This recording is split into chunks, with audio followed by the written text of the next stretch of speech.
বাংলাদেশের জন্য এখনো একটি সমীকরণ আছে বাকি। খেলা শেষ হলেও একটি সমীকরণ এখনো আছে, সেটি হচ্ছে কত টাকা নিয়ে বাংলাদেশ ঘরে ফিরবে। এক ম্যাচ ড্র হওয়ায় সেই সমীকরণ এখন বেশ জটিল, কেননা ইংল্যান্ড জিতলে যেখানে বাংলাদেশ পাবে প্রায় 6 কোটি টাকা, সেখানে ইংলিশরা জিতলে মোটে 3 কোটির কাছাকাছি। সেক্ষেত্রে আসলে সমীকরণ কেমন? বড় টুর্নামেন্টে দর্শকরা সামাজিক যোগাযোগ মাধ্যমে সাজাচ্ছেন সেই সমীকরণও। কিভাবে বাংলাদেশ পরের রাউন্ডে যেতে পারে এমন সমীকরণ বাংলাদেশের দর্শকরা বরাবরই সাজিয়ে থাকে। সেই সমীকরণ অবশ্য সাজাতে এখন গণমাধ্যমও সাহায্য করে, তবে এবার অল্পতেই সেই সমীকরণ শেষ হলেও নতুন এক সমীকরণ নিয়ে বেশ হাস্যরসের সাথে কাটাছেঁড়া করছে নেটিজেনরা। সেটি হচ্ছে কত টাকা আইসিসি থেকে পাবে বিসিবি। মূলত যদি এখন ইংল্যান্ড জিতে যায় তাহলে বাংলাদেশ তাদের আসর শেষ করবে 7 নম্বরে থেকেই।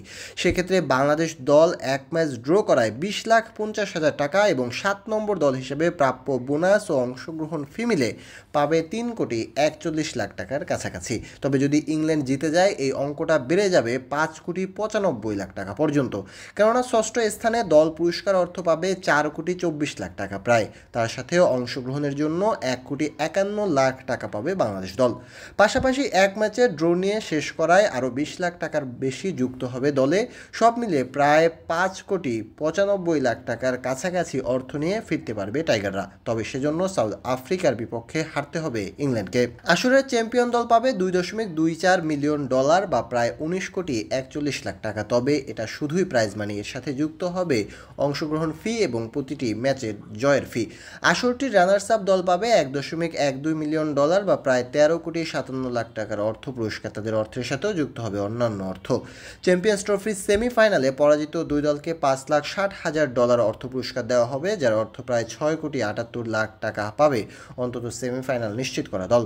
টুর্নামেন্টে পঞ্চম ও ষষ্ঠ দল $3,50,000 বা 4,24,00,000 টাকা অর্থ পুরস্কার পাবে। সপ্তম ও অষ্টম অবস্থানে শেষ করা দলের জন্য আছে প্রাইজ মানি। এই দুই অবস্থানে থাকা দল 1,70,00,000 টাকার মতো অর্থ পুরস্কার পাবে। তবে এগুলো শুধুই প্রাইজ মানি, এর সাথে তাদের পকেটে আরও একটি বড় অঙ্ক ঢুকবে।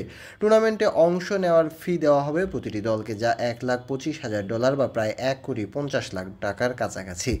এছাড়া গ্রুপ পর্বের প্রতি জয়ের জন্য $34,000 বা প্রায় 41 লাখ টাকা পুরস্কার দেওয়া হবে।